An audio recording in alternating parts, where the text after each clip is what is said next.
denizens of the night. Welcome to another episode of the macabre, the terrifying.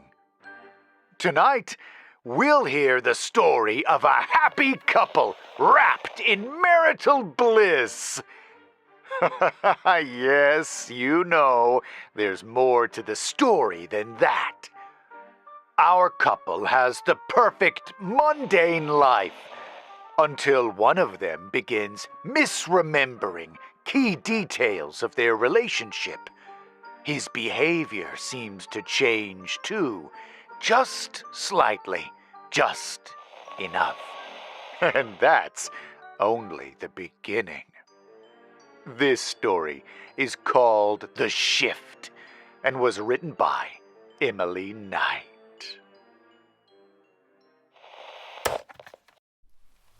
We met at a pool party. I remember that day clearly. It was in the middle of an unforgettable heat wave. Alfie smiled at me from across the pool, and the rest was history. Not only was he gorgeous and completely unaware of it, but he was also a fantastic listener. No matter who he spoke to, he listened intently. He was never just waiting for his turn to speak, never just nodding absent-mindedly. He absorbed every word, eyes bright and understanding. Later, when I told him that was one of my favorite things about him, he smiled and said, "Most people just want to be understood. It isn't difficult if you pay attention." He has always paid attention.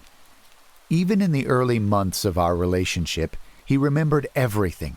How I take my coffee, which side of the bed I prefer, that I can't sleep without my bedside fan or my childhood teddy, Scrappy. There had always been a quiet predictability to our life together. We'd wake up at the same time each morning. I'd shower first, he'd make coffee. We'd meet in the kitchen in the soft light of dawn before the day properly began, moving around one another with the ease that comes from long-term familiarity. Sometimes we'd talk, sometimes we wouldn't. Silence never felt uncomfortable. Then came the shift. He was handing me my morning coffee. "Milk and 2 sugars, right?" I laughed because I thought he was joking. We'd been together for 9 years, married for 4, and I'd never taken sugar in my coffee. Not once. "No sugar. You're sweet enough," he'd say. We had both been sleeping a little less than usual lately. I put it down to nothing more than a brief moment of forgetfulness caused by tiredness. I kissed him on the cheek, took the coffee, and told him not to worry about it. Then he started watching me sleep. Now, I've always been a light sleeper. A change in temperature or a shift in the light will wake me. For years, that sensitivity never bothered me. If I woke in the early hours and turned my head, I'd find Alfie beside me, exactly as expected, fast asleep with one arm tucked beneath the pillow, breathing deeply. Recently, though, I'd turn to face him and find him already awake. Not moving, not on his phone, doom scrolling, just simply lying there, looking at me. The first time it happened, I smiled at him, still half asleep, and asked what he was doing. "Couldn't sleep," he said. "Did I wake you?" "No," I told him, and reached for his hand beneath the covers. But it kept happening. Not every night, but enough for me to pick up on it. Each time, the explanation was reasonable. He'd woken early, he'd had something on his mind, he hadn't wanted to disturb me by getting up. Although it made sense, it kept me up at night. There was something about the way he was watching me that bothered me. It wasn't intrusive or intense. If anything, it was gentle, the same attentive expression he'd always worn around me. But lying there in the dark, meeting his eyes before either of us had fully entered the day, I had the faint, disorienting sense that something was off. I just couldn't put my finger on what. Even with minimal sleep, life continued as it does. The usual routine of work, dinner, and an evening lounging on the sofa. All the normal things. He became more perceptive than ever, more aware of my moods, quicker to anticipate what I needed before I asked. It felt, on the surface, like a deepening of the same gentle love he'd always shown me, which is why, when I'd catch him staring, I'd tell myself it was nothing more than a look of admiration, and for a while I had no reason to believe otherwise. With time, the staring crept its way into the daytime, too. I'd be washing the dishes and would catch him in the reflection of the kitchen window, standing behind me, still as a statue, just watching me. I'd turn around and he'd spring back to life, tending to whatever menial task had previously garnered his attention. He also started repeating things I said. It would happen hours after the initial conversation, sometimes even the next day. He'd do it casually and in a slightly altered context, as though the words had occurred to him independently. One afternoon, I mentioned that the air in the house felt strangely heavy. It wasn't a particularly unusual observation, just something I'd said without thinking as I opened a window.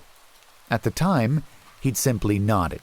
But then later that evening, as we sat on the sofa scrolling through Netflix, he looked around the room and said those exact words. "The air feels strangely heavy." I waited for a sign that he was joking, that he was deliberately echoing me, but instead he looked mildly contemplative, like the thought was completely his own. When I asked what he meant, he shrugged. I know it might not sound like much, but I can't express how unlike Alfie these behaviors were. There were other changes, too, like slightly delayed responses. I don't think anyone else would have picked up on it, but I knew my husband like the back of my hand. He was changing. If I laughed, he laughed, but a little too late. If I frowned, he frowned, but after a pause. It felt like he was mirroring me, as though without my lead he wouldn't know which emotion to express. One evening, after a particularly shitty day at work, I relayed my frustrations to him. It was nothing dramatic, just office politics, the sort of thing we'd discussed 100 times before. As I spoke, I watched his face. For a brief moment after I finished, his expression remained completely neutral. Then, as if remembering what should come next, his features arranged themselves into sympathy. "That sounds frustrating," he said. The words were correct, the tone was correct too, and yet for reasons I couldn't properly justify, I felt uncomfortable. Enough was enough. I decided I would call him out on it, hoping to clear things up to stop me feeling so on edge all the time. "You've been a bit different lately," I said one day as we cleared the dishes, hoping I didn't sound too accusatory. He looked up at me, his expression blank. "Different?" The word hung between us for a moment. I felt a flicker of embarrassment, wondering if maybe I shouldn't have said anything. I opened my mouth to soften the blow, to explain that I hadn't meant anything serious by it, but he spoke first. "I'm sorry it feels that way. Work's been taking up more space in my head than I realized." His voice was warm, reassuring, just like always. I nodded, already prepared to let the matter go. But then, in that same tone, he continued. "You've seemed a little on edge yourself recently." "What?" I said, surprised. "I assumed that maybe you were just tired. You haven't been sleeping properly." He was right, I hadn't. With a small, sympathetic smile, Alfie stepped closer, resting his hand lightly against my arm. "You've been noticing things more, haven't you?" I nodded, Sometimes when you focus on the little things too much, they start to feel bigger than they are. I contemplated his words.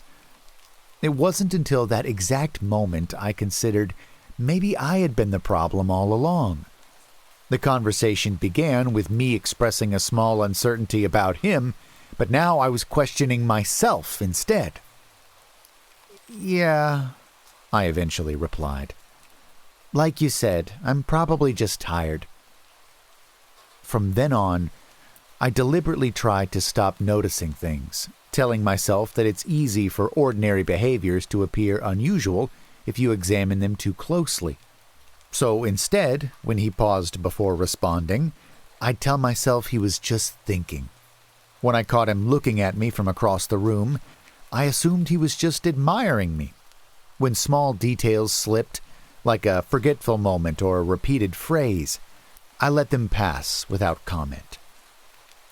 This worked at first. The house felt calmer, but underneath that calm ran a thin, persistent awareness that I was working quite hard to maintain it, that I was adjusting my own perception so that nothing he did would seem unusual enough to question. I snapped out of that mindset one evening when he did something so strange and out of character that I just couldn't ignore it. I'd been brushing my teeth when I caught him staring again. I spun around and met his gaze, expecting him to smile or say something. He didn't move. He didn't break eye contact. He just stood there, hands by his sides, head tilted slightly, staring. Something about his eyes bothered me. They were a little too wide, and there was a flicker of something I couldn't quite place, and with it came a feeling I'd never felt towards Alfie before. Dread. After what felt like eternity, he parted his lips to speak. "You've been brushing your teeth for a while now. Everything okay?" How long had he been standing there? He walked towards me, eyes unblinking. Instinctively, I took a step back. He noticed and let out a chuckle, seemingly amused by my uncertainty. I tried to stand my ground as he approached me further, but my body flinched as he raised a hand to my shoulder. Another chuckle. "Come on, darling. Let's go to bed." My heart sank. Darling? He never called me that. I was certain then. He was different. So, in the days that followed, I began testing him. While pretending everything was fine, I purposefully changed small details in my stories to see how he'd react. The old Alfie would have questioned me, maybe gently corrected me. But this altered Alfie didn't register, or if he did, he didn't let on. I spoke about the first day we met, describing it as a snowy day in December. He didn't correct me, so I kept going. I talked about wearing a brown fur coat when we passed each other on the street. I told an entirely fabricated story, watching him closely, waiting for him to burst out laughing or call me out on my bullshit. But he didn't. He listened without interruption, smiling softly. That evening, as we lay in bed in the dark, he rolled onto his side and said softly, "You're as beautiful as you were the day I met you." I froze, waiting to see if he'd taken the bait. "I knew even then that you were someone I could build a life with. That beautiful snowy day changed everything for me." I felt sick. I rolled over and pretended to be asleep, but I didn't sleep at all that night. I lay there, staring at the wall, wondering where the Alfie I knew and loved had gone. I cried softly as he slept, oblivious to my heartache. The next morning, he handed me my coffee.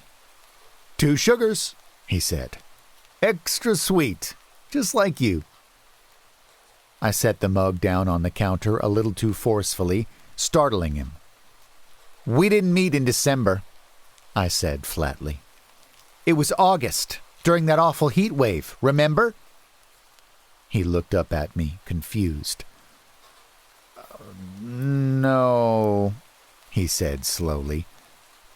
It was definitely December. It was snowing. You were wearing that brown fur coat. I scoffed and shook my head. I've never owned a fur coat in my life. You know I hate fur.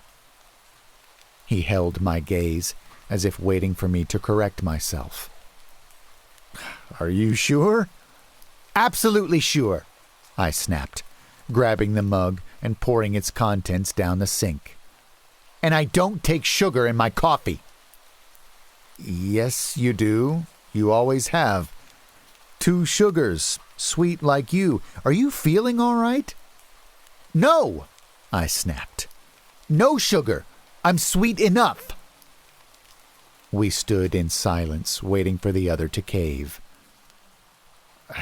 Sorry, he muttered eventually. I've been a bit forgetful recently. I'm sure you're right. He looked genuinely sorry, and I felt a pang of guilt. He hadn't raised his voice. He hadn't said anything unkind. And there I was snapping at him, slamming things about. Something I never did, not even on our worst days. I had acted out of character, and the irony of that was not lost on me. I exhaled deeply, the fight draining out of me as quickly as it had arrived. No, I'm sorry, I said quietly, unable to meet his eyes. I shouldn't have snapped like that. He accepted my apology and kissed my cheek before leaving for work. Once again, I couldn't shake the creeping suspicion that perhaps this really was all my fault, that I was the one distorting ordinary moments into something they weren't. I felt like I was losing my mind. That evening, I would doubt my sanity once again. I was getting ready for bed, only Scrappy wasn't on the pillow where I'd left him. Alf, I called, tearing apart the duvet and searching under the bed. He appeared in the doorway wearing a pair of blue pajamas I'd never seen before. He normally slept in his boxers. I can't find Scrappy, I said, putting the pajamas to the back of my mind. I've looked everywhere.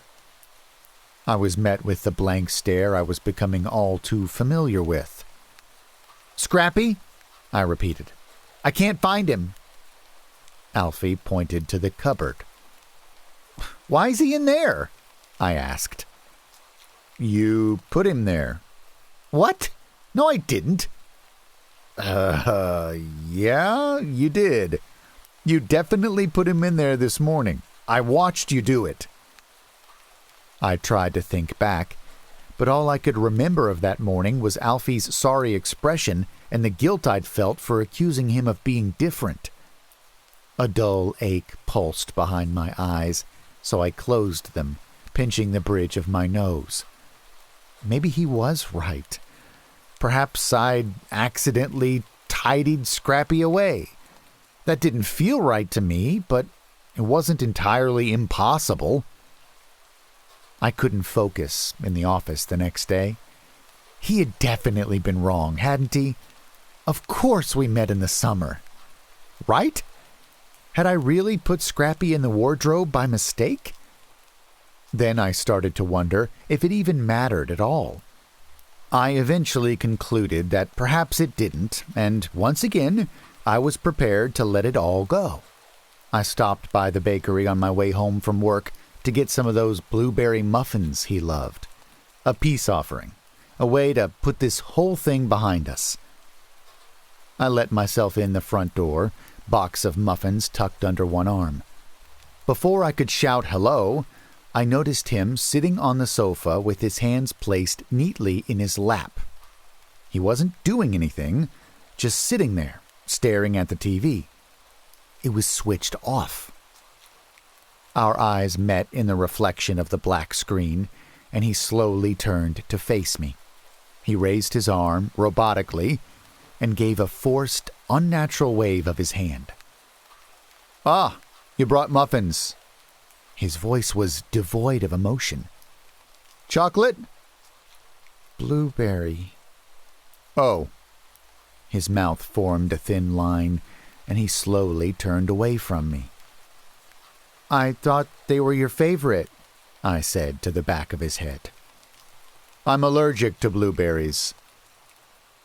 I stood there dumbfounded. He absolutely was not allergic to blueberries. He wasn't allergic to fucking anything. Anger surged through my veins, but I bit my tongue.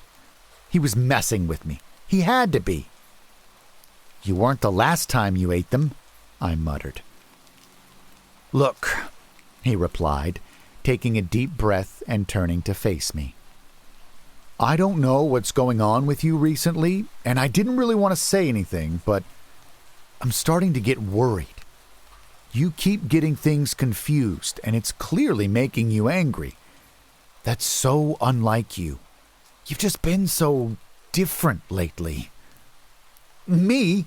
I scoffed. "You're the one who keeps staring at me and copying me and being all fucking weird."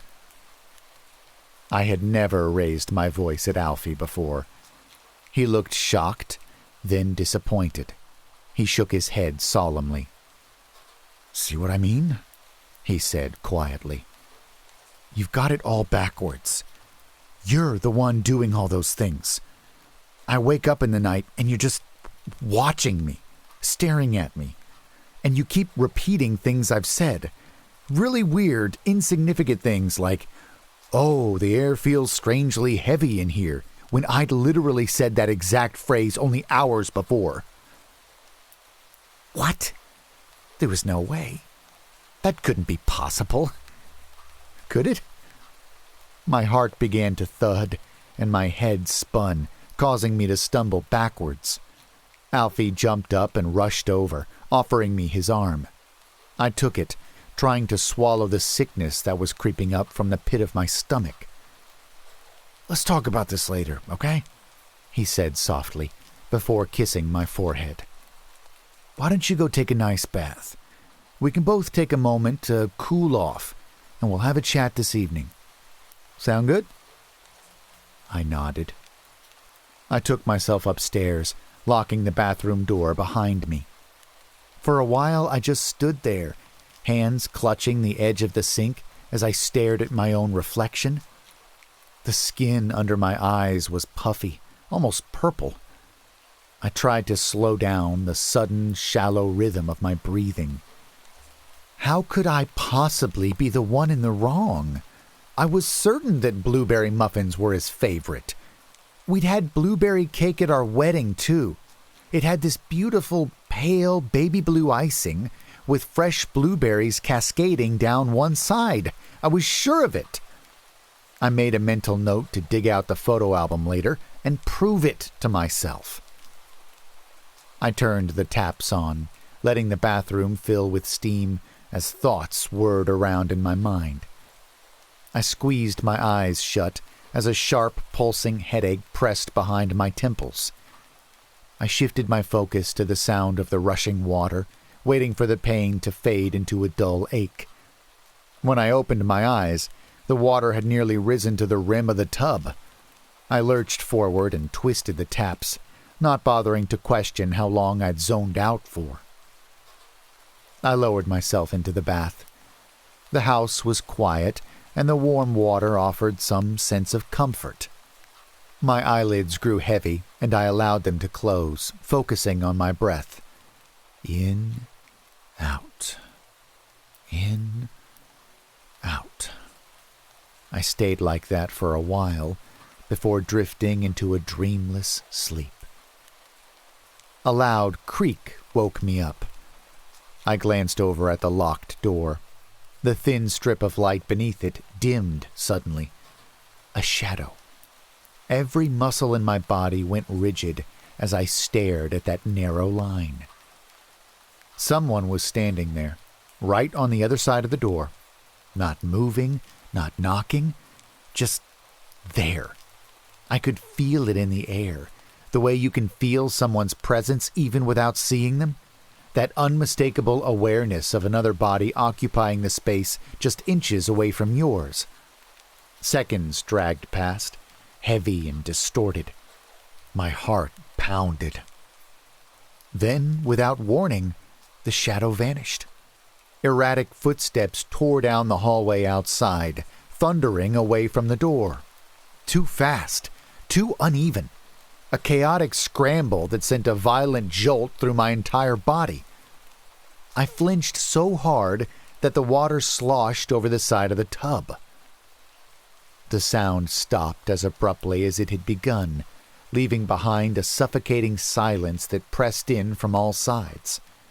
Had that really just happened? Had I been dreaming? In a daze, I reached for a towel and dried myself off. In the bedroom, I put on my pajamas, grabbing Scrappy from the bed and pulling him close to my chest. I lingered in the doorway for a moment before forcing myself into the hall and down the stairs. When I reached the bottom and looked into the living room, I stopped. Everything was wrong. The sofa was pressed up against a different wall, with a blanket I'd never seen before folded neatly over the back of it. The TV sat on the other side of the room. In fact, every piece of furniture was in a completely different place. I looked at the curtains. They used to be gray, but now were blue. The candles on the side table were green, not orange.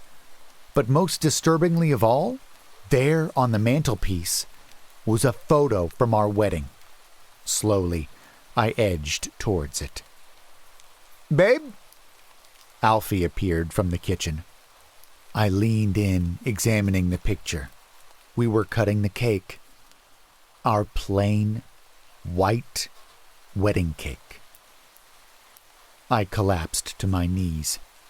Alfie hurried across the room, his footsteps quick but careful. He crouched down beside me, lifting my chin with his finger. "Hey, what is it?" he asked, his voice low and soft. The kindness in it was too much. My chest tightened, and before I could stop myself, I began to cry.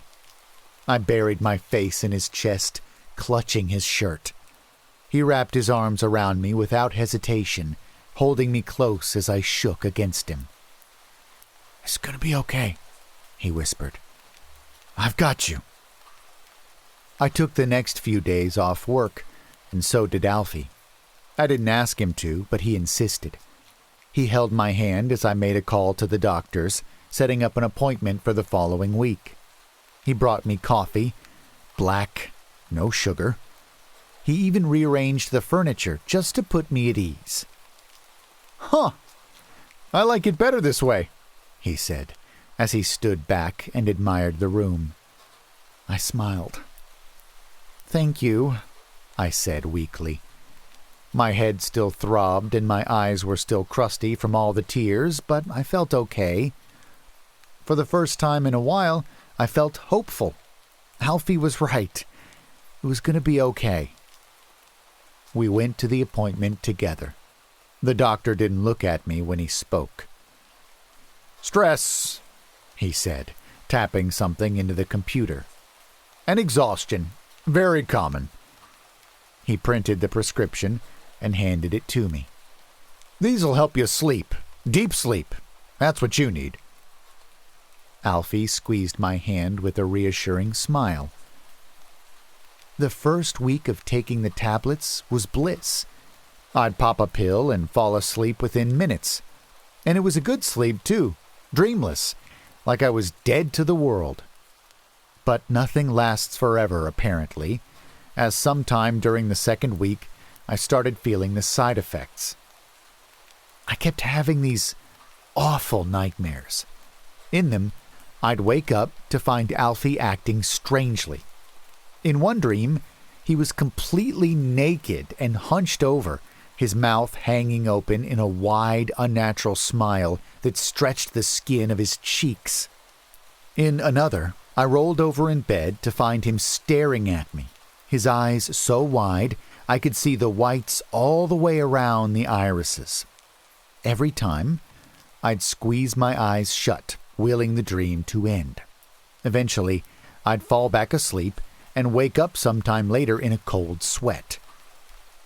I'd tell Alfie about the nightmares each morning.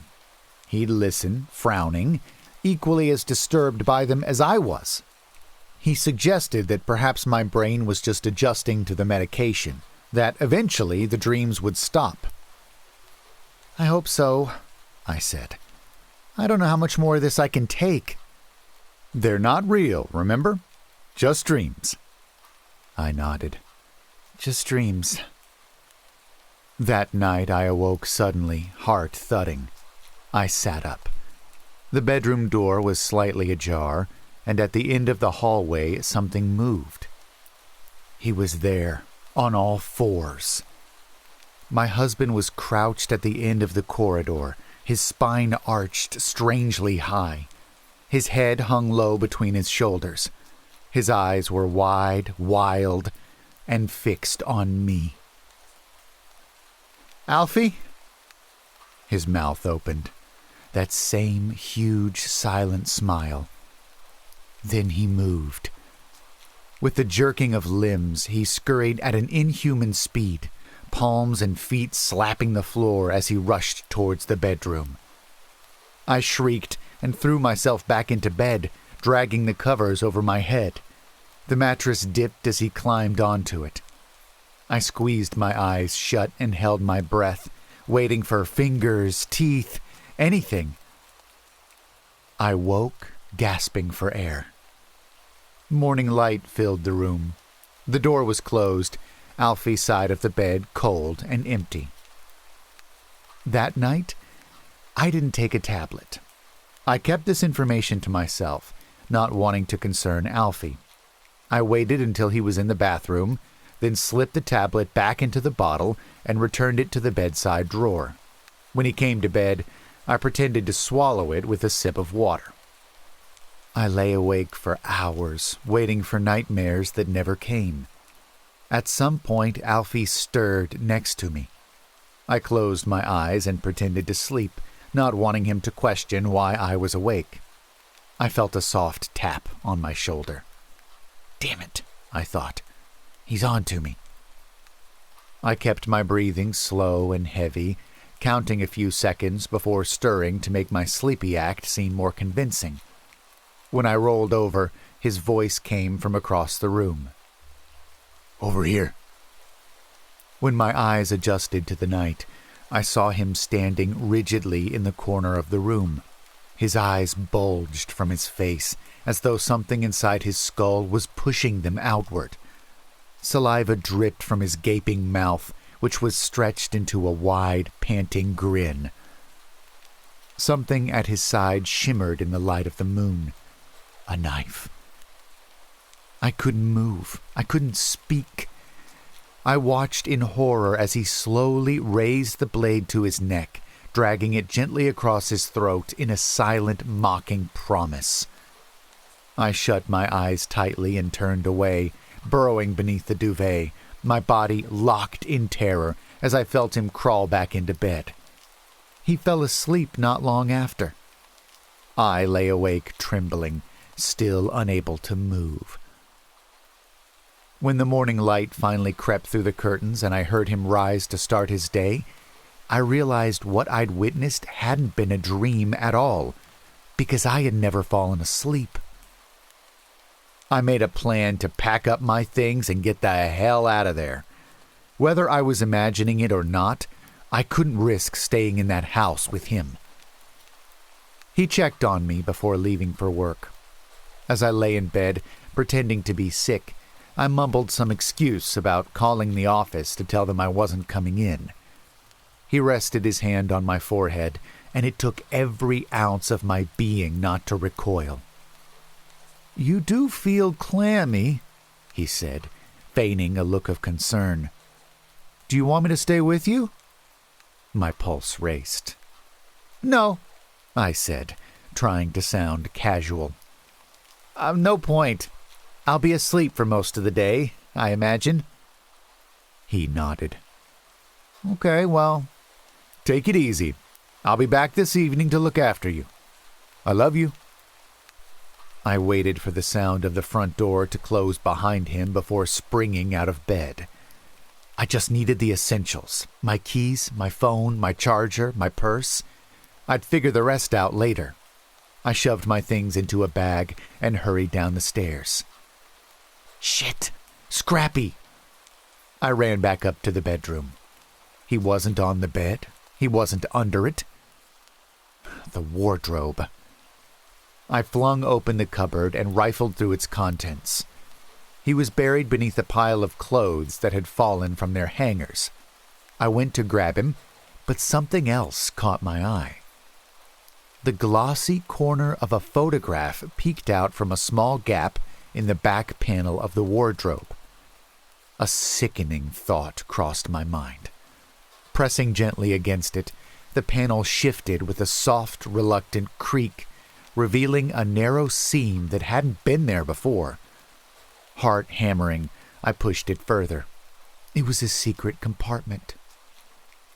I took a closer look at the photo that had led me to this discovery. Vomit rose in my throat, my hands shaking as the picture fell from my gentle grasp. It was us, on our wedding day, cutting our cake. Our blueberry cake. Reluctantly, I leaned forward, peering into the compartment. Our photo albums were back there, but they looked different. I pulled one out and opened it. On every page, sticky notes clung to the photographs. Frantic arrows, underlines, suggestions. The notes didn't describe our memories. They dissected them, speculating how each image could be changed, reframed, and made to say something else entirely. There was a picture of us in the living room when we first moved in together. The furniture was exactly where I'd remembered it being. A cold, sharp dread settled in my chest as the pieces fell into place. Every conversation that had left me doubting myself, every time I caught him staring at me, every odd behavior, every time he'd convinced me I was the problem, all of it had been orchestrated by him, by Alfie, by the love of my life. The slow erosion of my sanity hadn't been accidental. For months and months, he sowed the seed of doubt in my mind, manipulating me, tricking me, fucking gaslighting me. All of it had been real, and all of it had been him. I sat there on the bedroom floor, a sea of emotions rushing through me. I felt everything all at once, and it was too much for me to deal with then and there. A voice in the back of my head told me it would take years of therapy to unpack this. I wouldn't be able to trust anyone ever again. Numbly, I retrieved my belongings and descended the stairs. The urgency I'd had only minutes ago had completely left my body. There wasn't room for it. I was halfway to the door when it opened toward me. "Only me! I forgot my—" We stopped. Our eyes met. With a look of concern I knew was pretend, Alfie examined my face, checking for tears, for anger, for anything that might tell him what he was walking into. I watched him do it. I watched the familiar softness appear, that careful attentiveness he wore when he thought something was wrong. Then he saw it.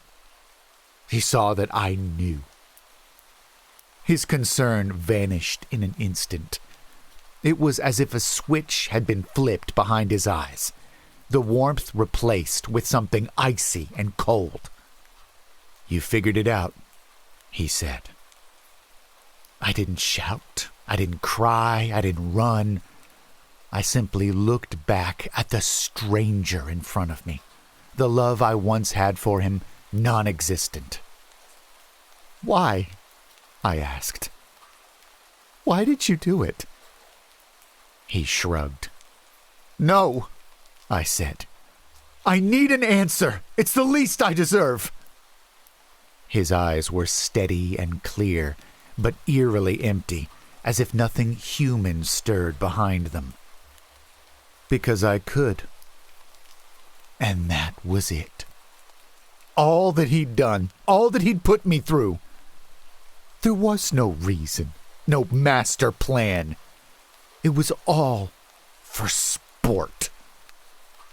I pushed past him, door closing behind me as I headed for my car. I sat with my hands on the wheel as I stared back at the house we'd shared together. It was nothing more to me now than a pile of bricks. While reversing out the drive, unsure of where I was going, a realization hit me. I understood with a cold and final clarity that the most terrifying part wasn't what he'd done. It wasn't why he'd done it. It was how easily he would go on living now. Untouched, unbothered, while I gathered the scattered pieces of my mind he had so carefully, deliberately broken. Just because he could.